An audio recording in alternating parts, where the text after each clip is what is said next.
Nanonood lang ako ng Reels sa Facebook at bigla na lang lumabas tong ad ng bago or mukhang bagong loan app. Yung pangalan ng loan app ay si Ally Peso, Credit Peso Loan App. Nagsusponsor ng ads ha. Malamang nakita nyo na rin to guys. Kaya nag-decide ako na subukan siya. Mukhang promising kasi sabi niya 80,000 pesos. And may 4.9 stars. Pero pag kinlik mo yan, hindi mo naman makikita yung mga comments ng mga nakapag-try or nakapag-download sa loan app na to. Kaya mas mabuti pa, panoorin nyo na lang yung video na to at alamin kung okay ba yung loan app na to.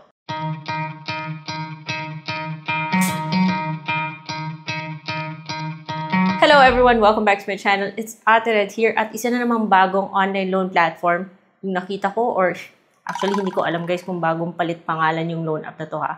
So, sinubukan ko siya para mabigyan kayo or mapasilip sa inyo kung okay ba to o hindi. Siyempre, isi-check natin kung legit siya o ano-ano. Pero kung bago pa kayo dito sa channel, then please hit the subscribe button because ito po yung mga topics natin.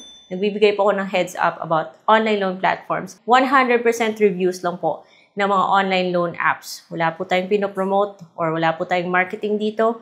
Review lang po ng mga online loan platforms. Guys, hindi po ako financial advisor or legal advisor. Nagsishare lang po ako ng aking experience. So, yun nga, for today's video, yung topic natin ay isang mukhang bagong loan app na may 66 na daw nagbigay sa kanya ng rating. So, meron siyang 4.9 stars. Maximum 80,000 pesos daw yung maaari niyang ipahiram. Low interest loan. Ayan na naman sila guys. Online service, no waiting. So, kung ito lang yung pagbabasihan, mumukha siyang promising.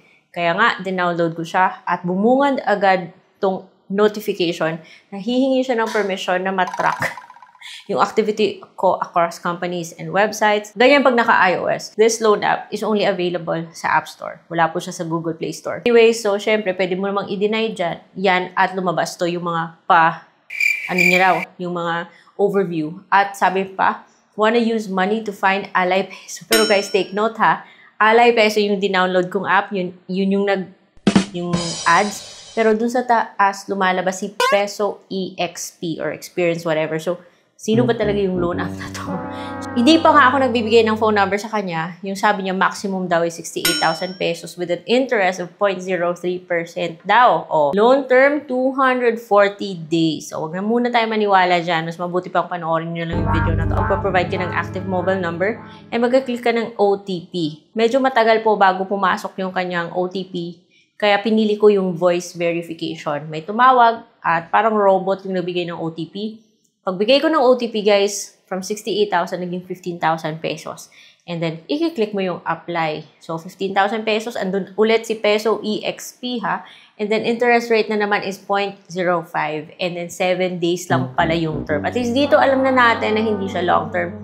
7 days na. Lumabas ka agad yung 7 days. So, moving on, yung mga hihingin niyang information is authentication, personal information, job information, contact information, and payment information. Yun. Alam niyo na yan, mga basic na yan. Magsisimula po siya sa pagkuha ng ID. At sa mga IDs na pwede niyang tanggapin is kasama doon yung UMID, driving license, passport, TIN, SSS, voter ID, PhilHealth card, or health card, national ID, at merong ibang options.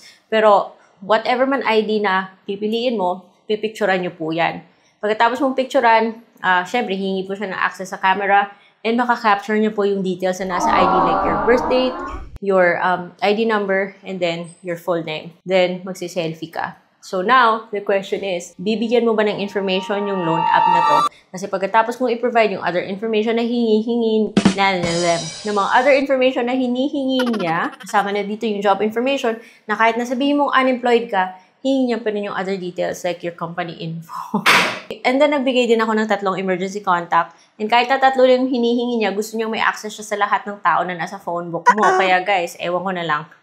So, magtitiwala ba kayo sa loan app na to? Bigay rin ako ng disbursement amount. Siyempre, doon ako sa e-wallet. Hindi ako nagbibigay ng bank info sa mga loan apps na hindi ko pa alam kung mapagkakatiwalaan ko ulit. And from 15,000 pesos, ayan. Yung offer niya is 4,000 pesos. 7 days pa rin at 0.05. Wala naman talagang issue kung magsisimula ka sa mababang loan amount. Especially if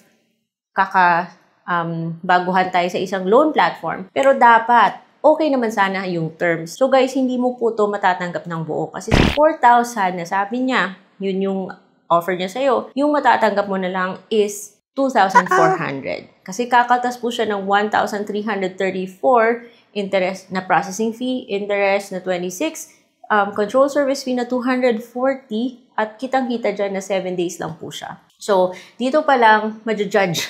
Madjudge mo na yung loan app kung okay ba o hindi. So, dito pa lang, pag-isipan mo na kung iti-take mo siya o hindi. For the purpose of, reviewing this loan platform or coming up with a first impression, tinake ko yung loan, guys.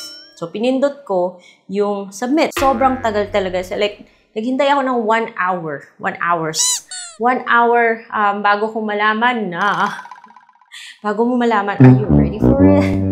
Bago ko malaman na reject pala ako sa loan app na to. Ay, tsaka, bongga siya, walang yasha. Pahingi-hingi pa siya ng reviewer ng 5 stars. Reject naman pala. So, giving this app 5 stars does not guarantee na maa-approve ka. And even before ka umabot sa ganitong situation or ganitong page ng application process, I mean, it's better na sa simula pa lang silipin nyo kung sino yung nagpapatakbo ng app, sino ba yung may nag-hold ng license ng isang app. Di ba, meron naman kasi dyan, pag nagbigay ka ng number, nag-agree ka sa privacy policy, di ba, nakikita nyo yan sa very start pa lang. So, bago nyo yan, guys, bago kayo mag-provide ng phone number nyo or mag-OTP, i-click nyo yung privacy policy. Sabi niya, si March Financing Incorporated daw yung nag-hold ng kanyang license.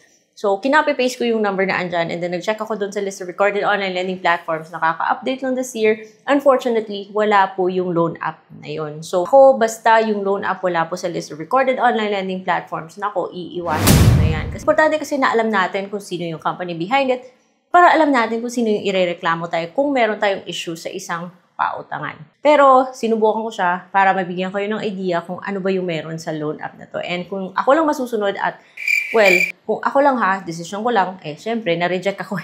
Anyways, iiwasan ko yung loan app na to. At meron naman po tayo kasing mga options. So, ang dami po mga loan apps na legit at mas okay po yung terms na ino-offer kaysa sa loan app na to. And these loan apps are those na at least buo siyang natatanggap or maliit lang yung service fee kung meron man. And compliant po sila sa interest rates na sinet ni BSP para sa mga unsecured loans. So if you're looking for a loan platform na much better yung terms, mas legit or definitely legit kaysa sa Ally Peso na to, na aka Peso EXP pala, then please check the Legit Loan Apps playlist by Ate Red.